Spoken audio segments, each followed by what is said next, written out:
invite you to please rise in body or spirit to sing our gathering song, Comfort Me. During a time when composer Mimi Bornstein-Dobie was feeling unsettled and angry, the words and music of this hymn came to her bringing peace. So here we go. Comfort me, comfort me, comfort me, oh my soul. Comfort me, comfort me, comfort me, oh my soul. Sing with me, sing with me,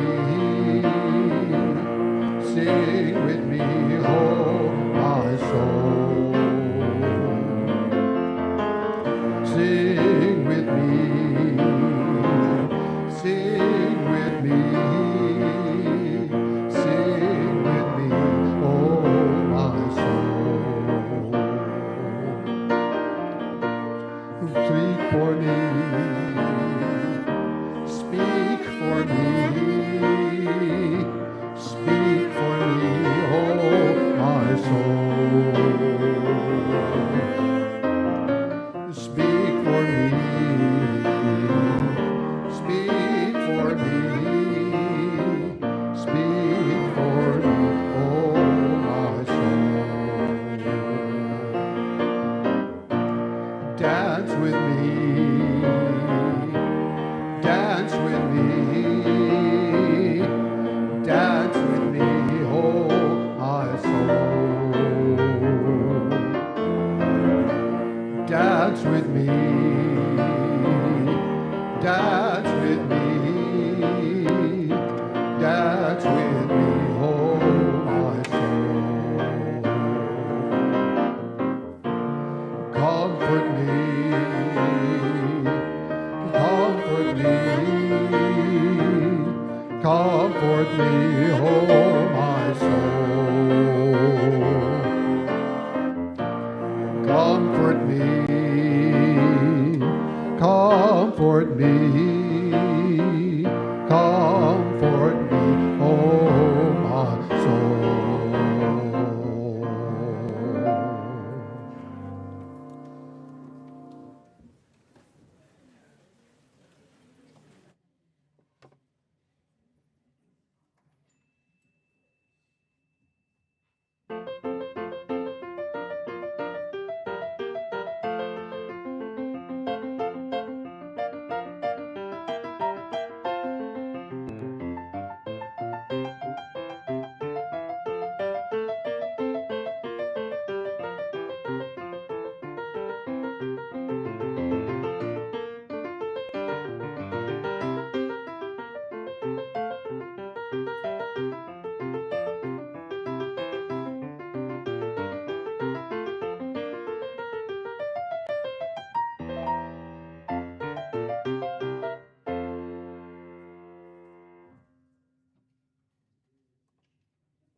Good morning. Welcome to the Mount Diablo Unitarian Universalist Church, and I want to thank those of you who actually remembered about the time change and were able to get your body to remember, and after our wonderful event last night as well. So it was wonderful to see you all here. I'm the Reverend Leslie Takahashi, and my pronouns are she and her. And I want to welcome those of you who are visiting us this morning. We're glad to have you with us. And we're glad that you chose to spend part of your Sunday here, either in our sanctuary or on our live stream or in the Borton Hall, where people can have a little more space if they'd like that. Welcome if you're back on campus after an absence. We're glad to have you. And we hope that everyone who's visiting who wants to will sign in at our greeting table after the service, sign a visitor's card so we can be in touch with you. And we also have an online visitor's card that you can use as well. For those of you who are ready to join us You can join us on the first Sunday of each month when we have a membership book signing, and we will meet at the back of the sanctuary at that time. We are very, very glad today to have a guest preacher, the Reverend Aija Simpson-Newbury, who we're really glad is joining us today as our guest preacher. Welcome. They'll wake up in a little while. Can we be a little bit more enthusiastic? Thank you. Yeah, there we go. There we go. There we go.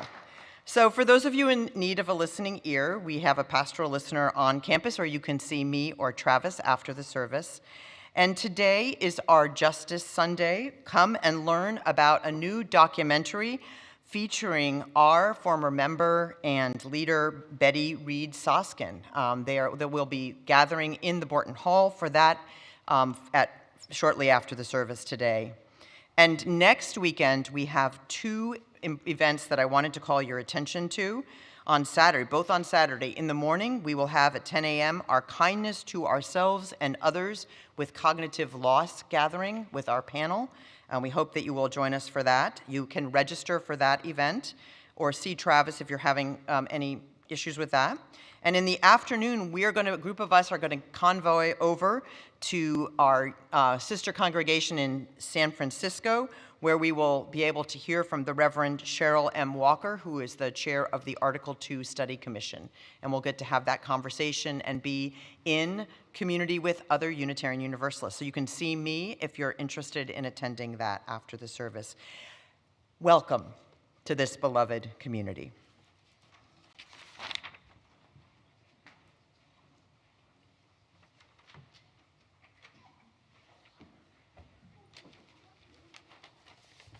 Good morning. My name's Steve Deach. I'm a member of your Board of Trustees. My pronouns are he and him. And I have to be honest, I am still waking up. Mount Diablo Unitarian Universalist Church is a welcoming faith community. We begin our services by reading our mission together. We bring to life our Unitarian Universalist values as we seek truth and work for justice, nurture compassion and courage, reach out to each other and to our larger community of faith, bridge the divisions that wound the human family, transform ourselves and our world. March is a great time to get involved. Check out the weekly email and the Beacon newsletter for the many things that are happening here over the next week or so. We're so glad to have you with us. Our expectation is that those that are attending in person have no symptoms of any of the communicable things that are going around today. Thank you for honoring this commitment to make everyone safe. A few announcements. A brief congregational meeting will be held next week after the service at 12:15 to elect members of a search committee to explore the possibility of calling Reverend Rodney as a called associate minister of this congregation. The winner of the 2024 MDUUC Award will also be announced, so please plan on attending. And welcome, it's good to be with you. Okay, so our guest speaker, Aija, has brought us the topic of by heart. So as we greet one another today to wake ourselves up, I'm going to give you a phrase, which is, why don't we say, my heart is glad to meet yours. Might be too much for the day after the time. Oh, no.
All right, let's sit mindfully with your spine straight and your body relaxed. Close your eyes if that feels comfortable. Think of a word that makes you smile, like butterfly, rainbow, or watermelon, and repeat it to yourself. It could be a name, sure. Imagine planting your word like a seed in your heart. Repeat your word and imagine watering the seed in your heart garden. Continue saying your word and imagine the seed opening and growing in your heart. What does it become? What does it look like? Can you touch it? Can you taste it? Finish this exercise when your happiness heart seed has finished growing. True happiness comes from inside of you. You can plant happiness for yourself.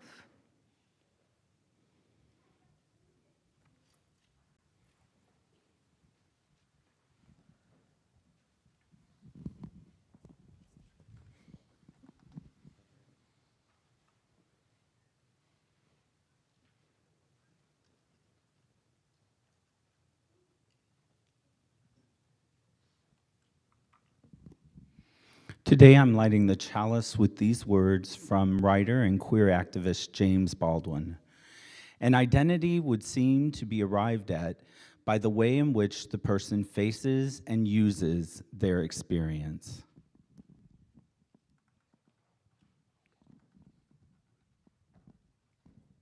Good morning. So, my name is Aija. Has anyone here ever met someone named Aija before? No. We got one? Oh, see, you are special because it is rare. And I have one of those names that's tricky because I have to explain it to people. I have to explain how to pronounce it and how to spell it and how I got it. Anyone here have one of those names? No. Lucky you. Yeah. So I want to tell you a story about a little girl who also had one of those names that sometimes she got tired of explaining. And this is called Alma and how she got her name. Alma Sofia Esperanza Jose Pura Candela had a long name. Too long, if you asked her. My name is too long, Daddy. It never fits, Alma said.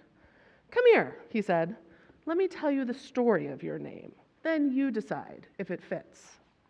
Sophia was your grandmother, he began. She loved books, poetry, jasmine of flowers, and of course, me. She was the one who taught me how to read. I love books and flowers, and you too, Daddy. I am Sophia. Esperanza was your great-grandmother, he continued. She hoped to travel, but never left the city where she was born.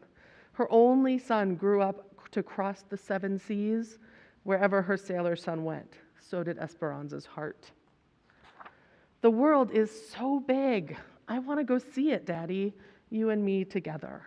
I am Esperanza. Jose was my father, Alma's daddy said.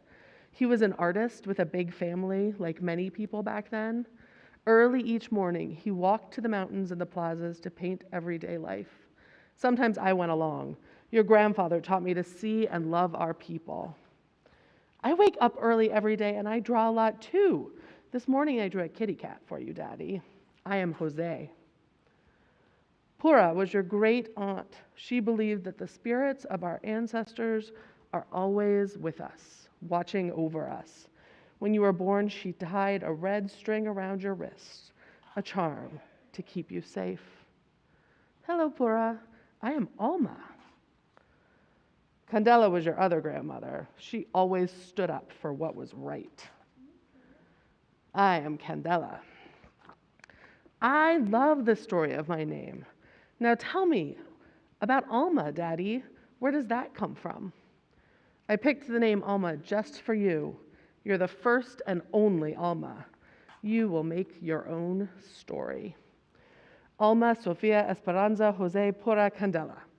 That's my name, and it fits me just right. I am Alma, and I have a story to tell. So as you go forth, I would invite you to maybe tell each other the stories of your names and what stories you have to tell. Thank you for reading with me. Please join us. Please join us in singing the children and youth to their activities.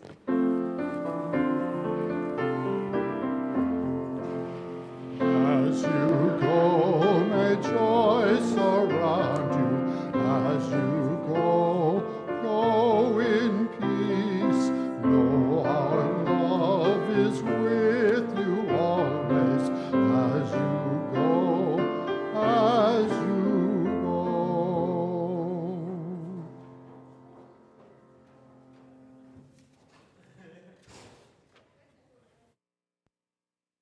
Hi, I'm Evan Yucker, and my pronouns are he and him. And nobody is really ready to lose a parent. I definitely wasn't. But on the day before Father's Day in 2014, my dad died. I hurried back from California to be with him at the hospital he was being treated at for cancer. My uncle drove from halfway across the country. My stepmother came in from our home in Virginia. My sister, whom I was not very close with at the time, she packed up her family and came up as well. The next 2 days are kind of a blur, but he passed one night. I drove with my stepmother back to the home in Virginia in order to get things in place. And yeah, the next couple of weeks were kind of a daze. In fact, I spent most of GA that year planning a memorial service and coordinating moving stuff out of the family house as per the instructions that I was given. And then everything stopped. Not figuratively, quite literally. All communication with my stepmother ceased. My younger stepbrothers stopped answering their phones. Absolutely nothing. What ensued was a painful series of legal engagements. Longtime family friends taking sides and people lashing out in anger out of grief, and in some cases, people's true selves coming to light. Now, it's 9 years later, and not much has changed. I tried for the first few years to negotiate an arrangement that would appease everyone. I think my dad knew something would happen, as he did kind of warn me and made me executor and trustee.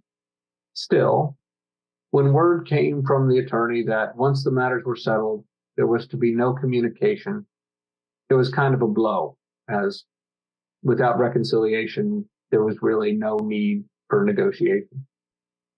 We simply went to court, had the judge rule in our favor, and put that part behind us. Still, it felt like everything was gone. I had not only lost my father, I had lost my whole family. Now, don't get me wrong, my family has no shortage of dysfunction. This was not the first thing that was weird, okay? I'm an only child with a half brother from my father's first marriage, a half sister from my mother's first marriage, 2 younger stepbrothers from my father's third marriage, and I was in both of my parents' third weddings. So to suggest that this is the first time something weird has happened in my family would be wrong. When people ask why I'm still single, this is the explanation I typically draw on the back of a napkin with a disfigured family tree, and they usually offer to buy me a drink. Still, one thing I never thought would happen did. I talked to my sister. You see, she may have been my half-sister from my mother's side, but my father raised her as his own, and she was proud of that. She was 3 years older than me, and we grew up together. And even though we had barely talked in about 10 years, and we had only seen each other maybe a handful of times during that period, we called, we talked, we cried, we connected. We shared anger and loss, memories and sadness, and a few laughs. After that, I visited her and her family at their home in Richmond a number of times. I got to know my niece and nephew. They came down and stayed for a week at my house in Georgia. New memories were made. What had been weak became strong. I don't talk with my sister all that often. She has a family of her own and a job and is quite busy. But when we do talk, we know there is love there. Out of a series of tragedies surrounding and following my dad's death, I discovered my relationship with my sister again. And I know, as friends come and go, as people disappoint and relationships may flounder, we will always be there for each other. Maybe you have that one person in your life, and maybe you had them but have been disconnected for a while. Maybe you see them every day, and if so, that's great. And if it's been a while, I hope you'll pick up the phone this afternoon and rekindle that connection. But for now, come, let us worship together.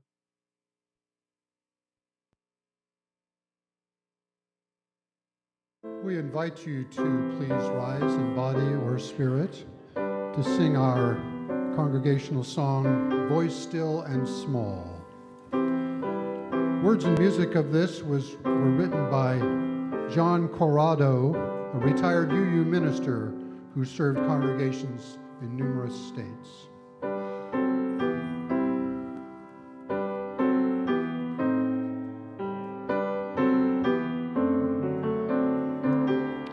Here we go.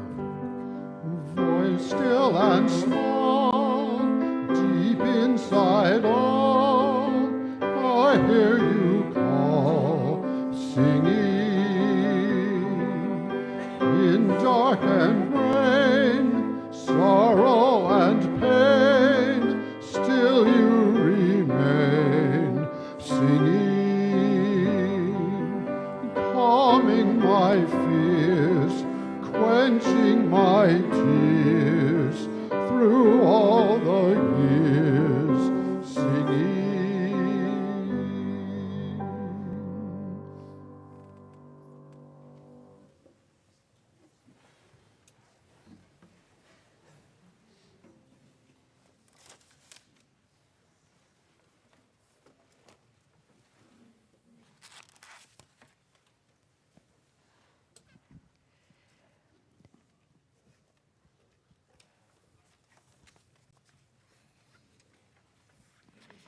It is the custom of this congregation, when we lose a member to death, that we light a candle from our chalice.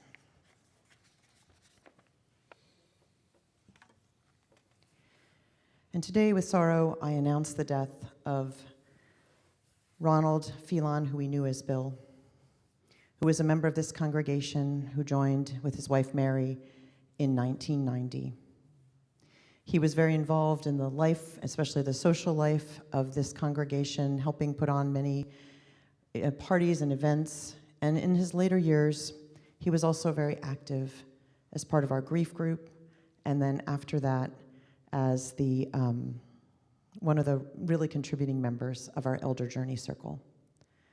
He has many connections that go back for many years, including the connections of his two children, Billy and Nicole, who were raised in this congregation. And so we hold the family in our hearts today.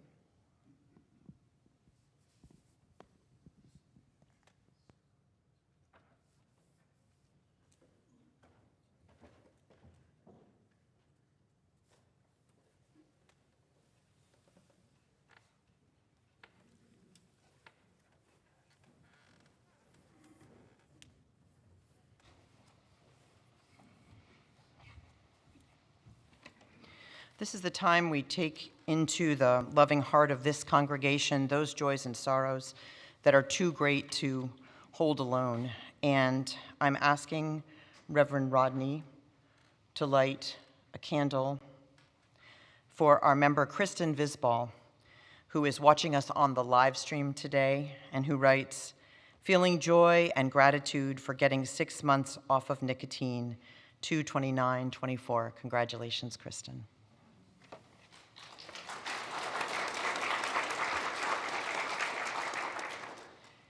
And I asked Rodney to light a candle this morning for a number of our members who are dealing with ill health and end-of-life issues and all of those who love them. Let us hold them in our embrace today. And I ask Reverend Rodney to light 2 final candles. One holds those joys and sorrows that are here among us but not expressed in words, and the second holds our hopes and dreams for this one imperfect but precious world of which we are a part. We invite you to remain seated to sing our meditation hymn, Compassion Springs from the Heart. This was composed by Thich Nhat Hanh.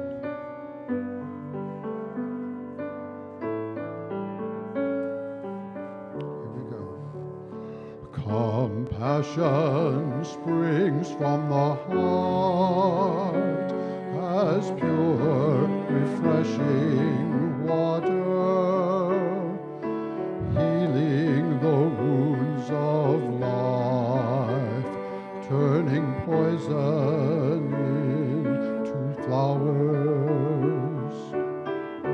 One flower, 2 flowers, millions of little flowers appear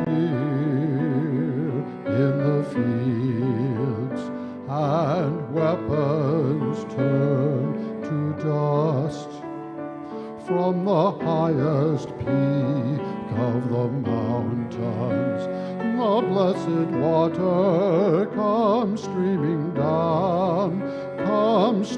down, penetrating rice fields and orange groves. The healing water is the same on a willow branch in the heart. The leaves are still green, and the brightland smiles on the snow.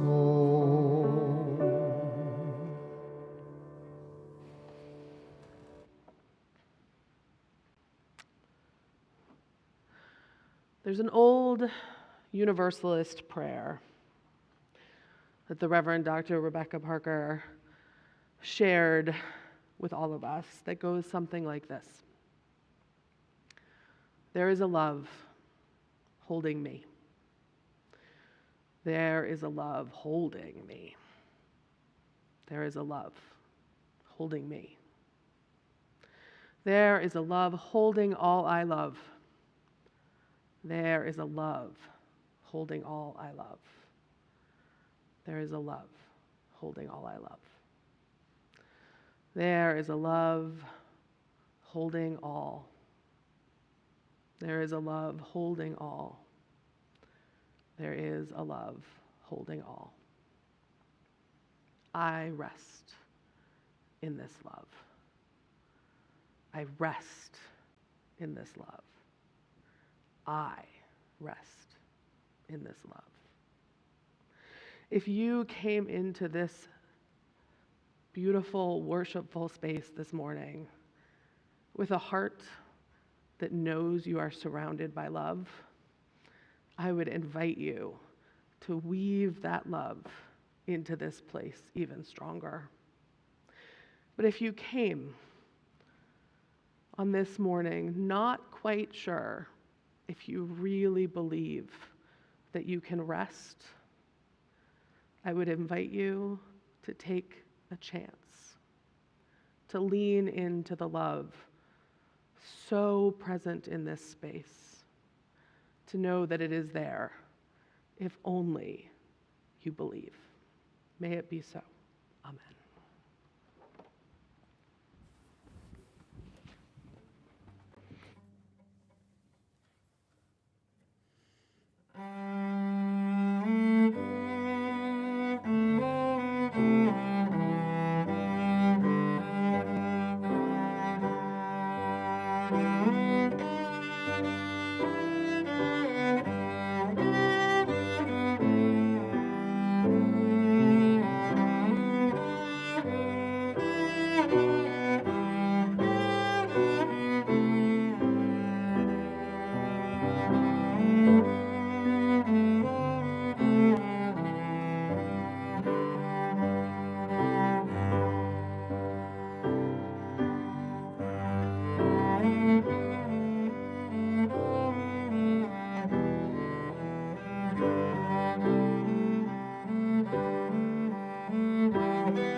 Good morning, everybody. I am Jim Lincoln, he, him, his, a member of your Board of Trustees. The call for the offering seems like an appropriate opportunity to ask an important question. Why do we give to the church? This, after all, is what I'm about to ask you to do. And it's a request, you may have noticed, that the church often makes of you. One answer, I think, is an easy one. We each personally get a lot in return for gifts of money, time, and effort. Warm, enveloping community, spiritual enrichment, intellectual enlightenment, support and aid in time of need, education of our children in ways the schools cannot do, and so on. There's also the deep personal satisfaction we get from being collective owners and stewards of this lovely campus on the hill with its breathtaking views of the Diablo Valley.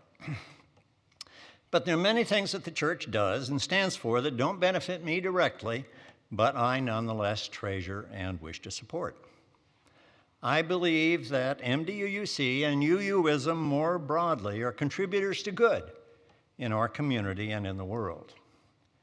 UUism has long stood for freedom of inquiry and expression, rational, evidence-based thought, celebration of difference, struggle against injustice, and other humane goals.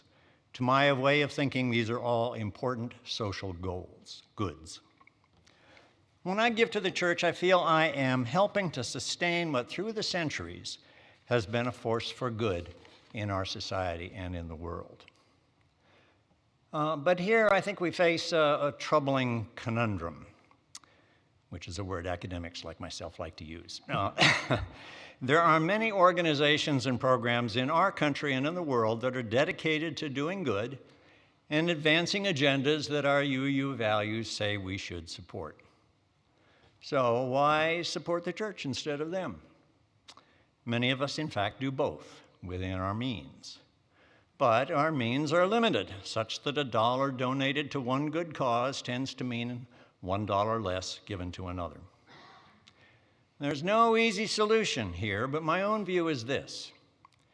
If I give to Save the Children or the ACLU or Planned Parenthood, and I do, my gift is a drop in the bucket.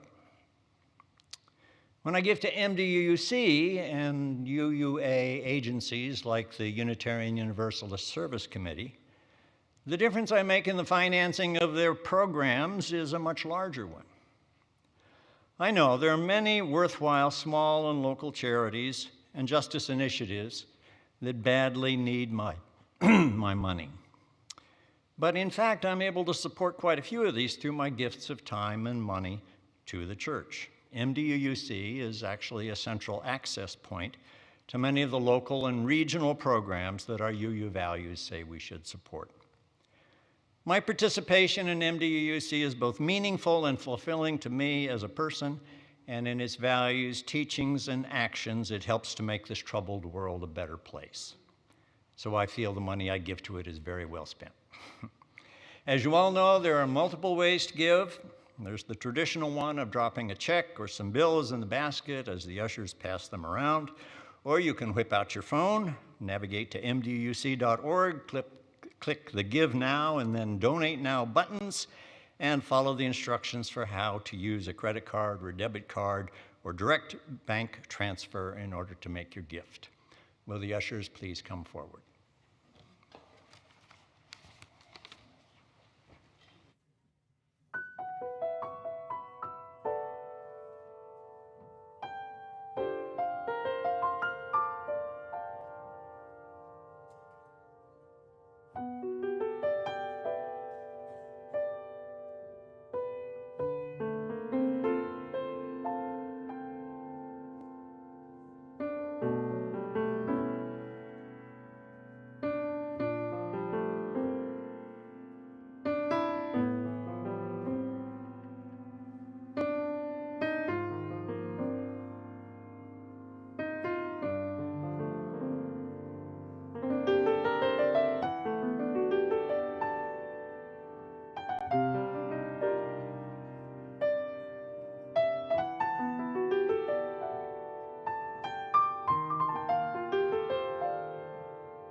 please join me in the dedication of the offering. To the work of this community in transforming ourselves and our world, we dedicate ourselves and our offerings.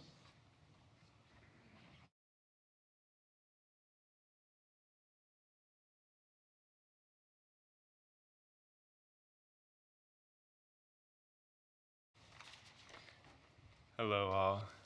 My name is Travis McPhee, and my pronouns are he and him.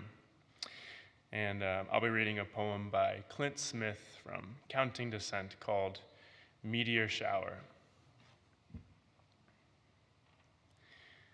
I read somewhere that meteor showers are almost always named after the constellation from which they originate.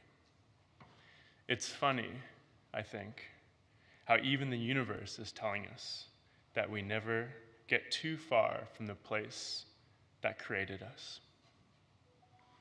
How there is always a streak of our past trailing closely behind us, like a smattering of obstinate memories. Even when we enter a new atmosphere, become subsumed in flames and turn to dust, lose ourselves in the wind and scatter the surface of all that rests beneath us, we bring a part of where we are from to every place we go.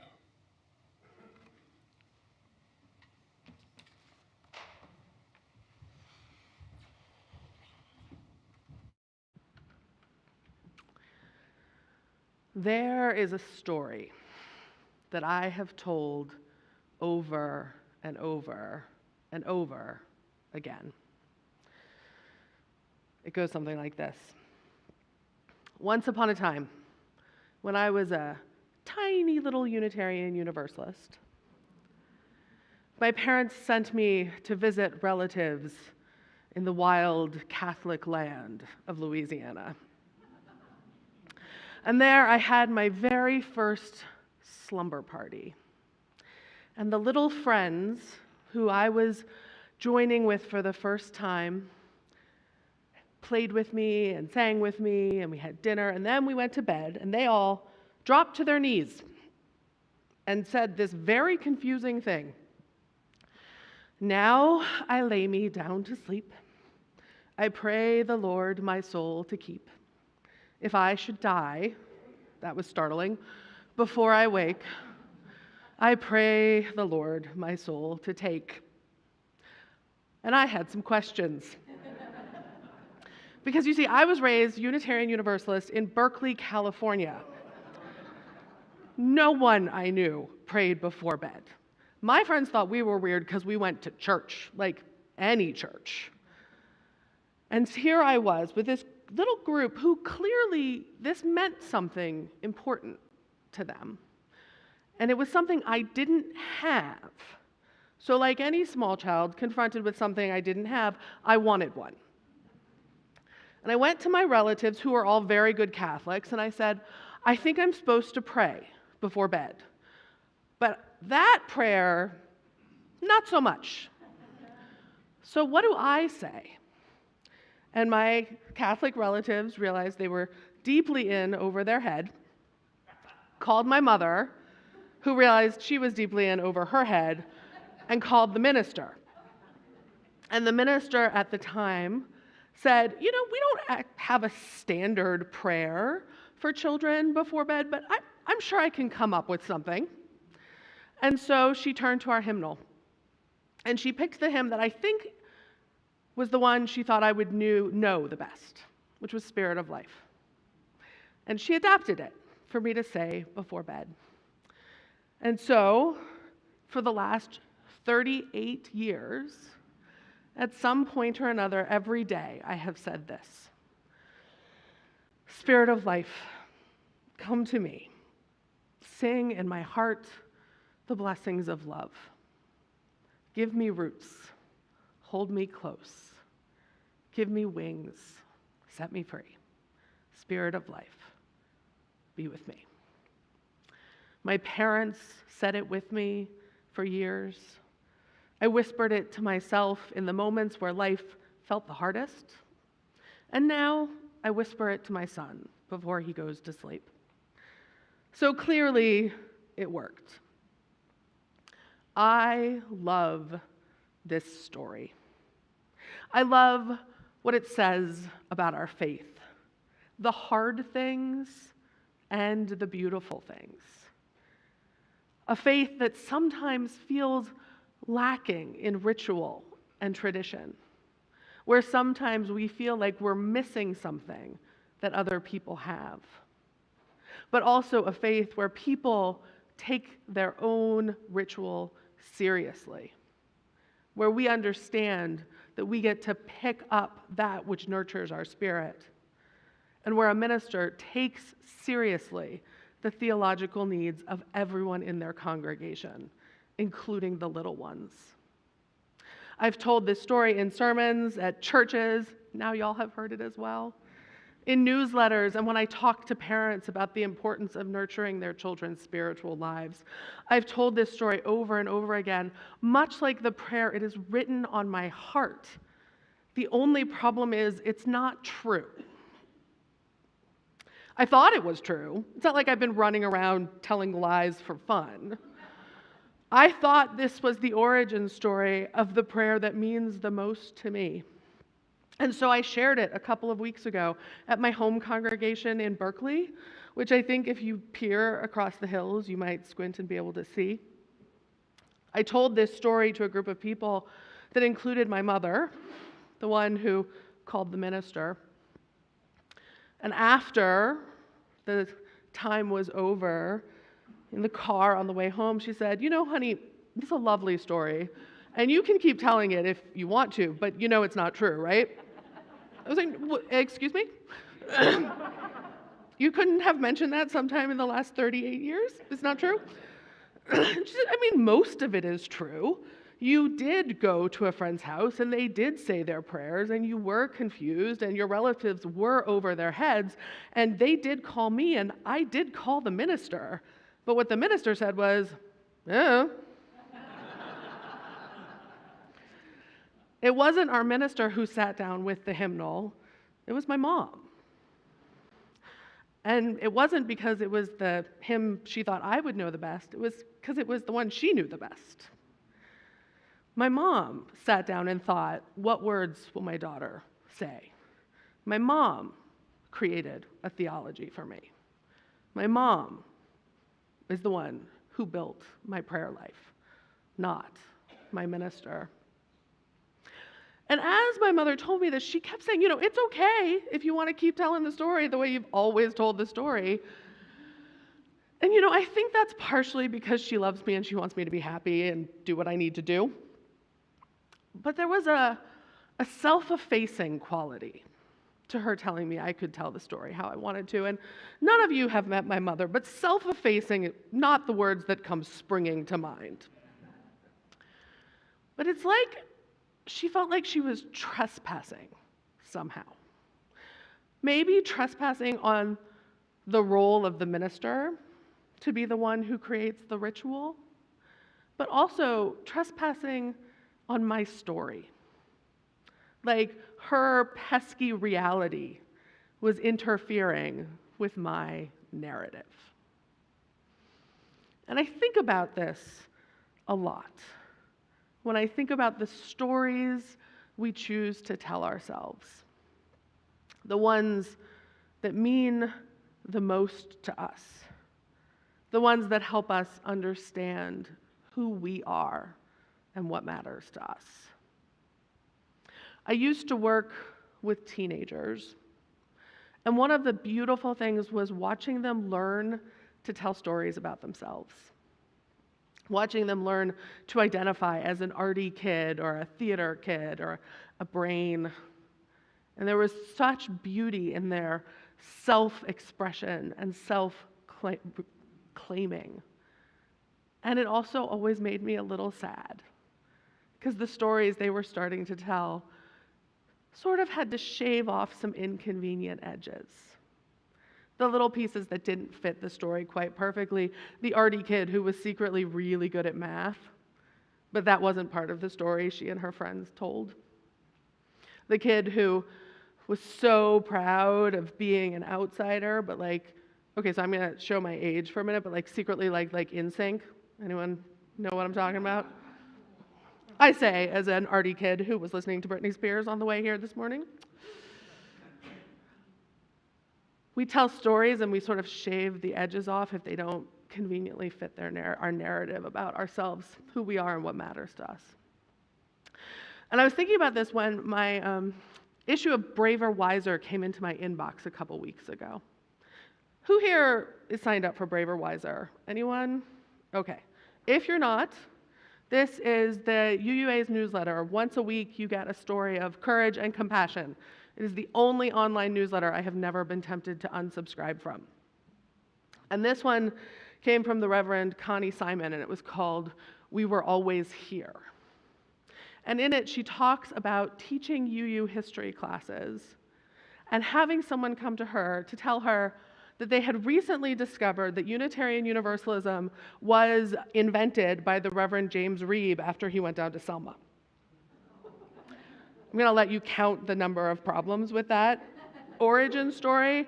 And Connie says she was so startled that she couldn't respond. So somewhere out there is someone who believes that.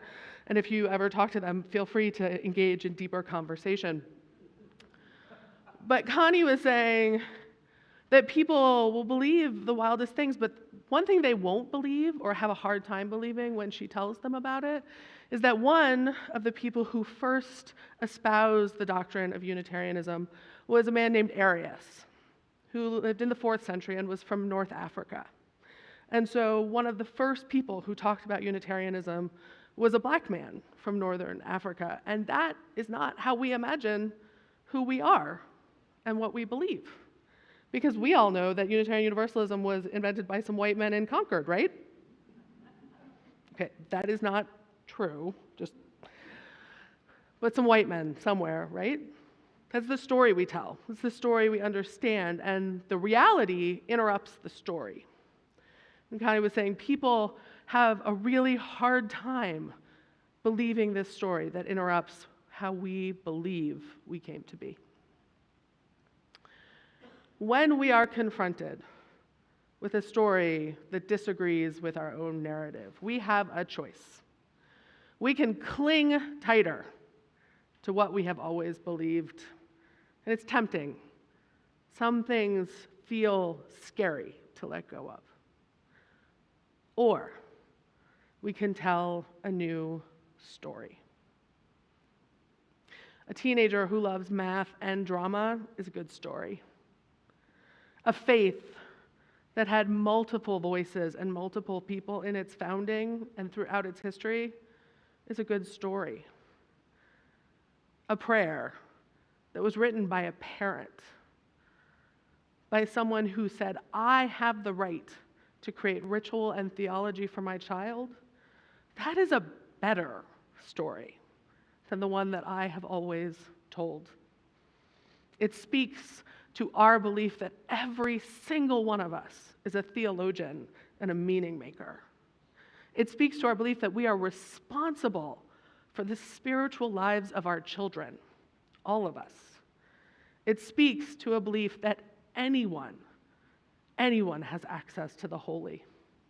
That is a better story. And we can tell a new story. We can tell it over and over and over again so it too gets written on our hearts. So it's the one that we repeat and repeat and repeat. We can tell a better story until we get a phone call or something lands in our inbox and we learn that that story needs to become richer and more complex as well. We can be a people who know that the point is the search for truth, not having it. The point is exploring our stories, not repeating them exactly the same. We can be a people who tell a new story. May it be so. Amen.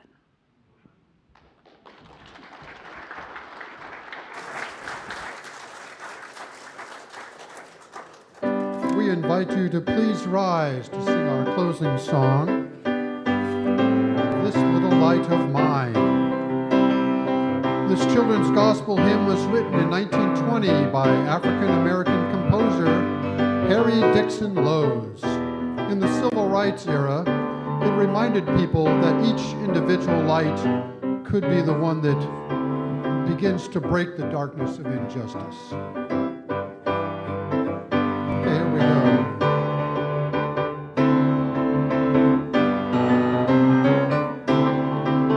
This little light of mine, I'm gonna let it shine. This little light of mine, I'm gonna let it shine. This little light of mine, I'm gonna let it shine. Let it shine, let it shine, let it shine.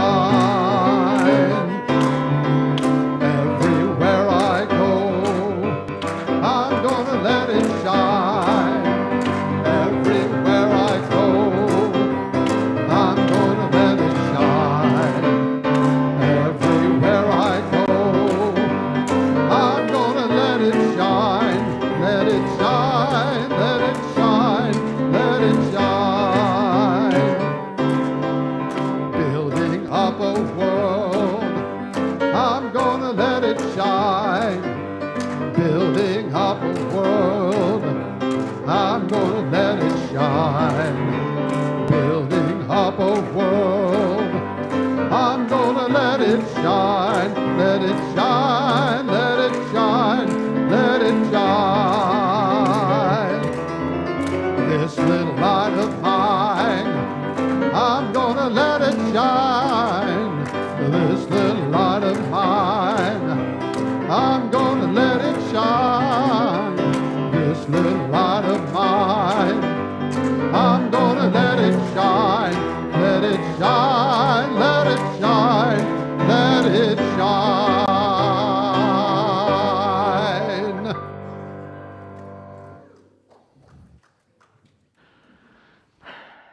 We come together because we need each other more than we know.